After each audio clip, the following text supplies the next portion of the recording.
In today's video, I'm going to teach you how to fix a credit card declined during Temu checkout. If your payment is not going through on Temu, don't worry. In many cases, the issue is something simple and can be fixed in just a few minutes.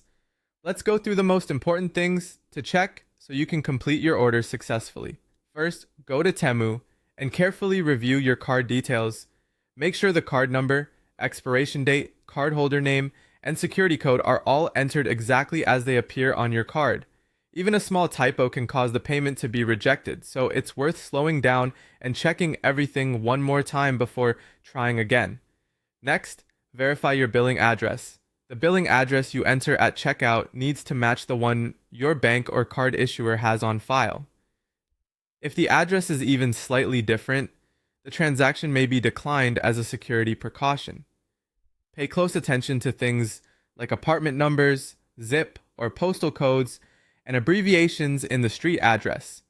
You should also confirm that you have enough available funds or credit to cover the purchase.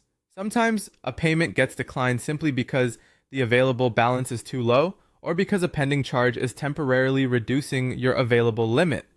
After checking those details, go back to the checkout page and try the payment again. When you do this, avoid submitting the payment multiple times in a row.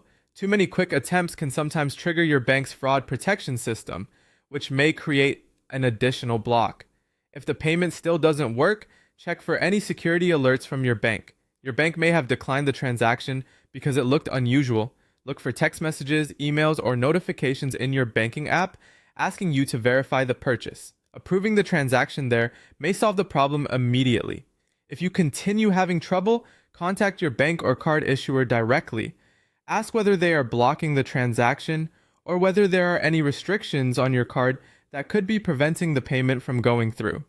If you're using the Temu mobile app, make sure it's updated to the latest version. App updates often include bug fixes and payment improvements, so installing the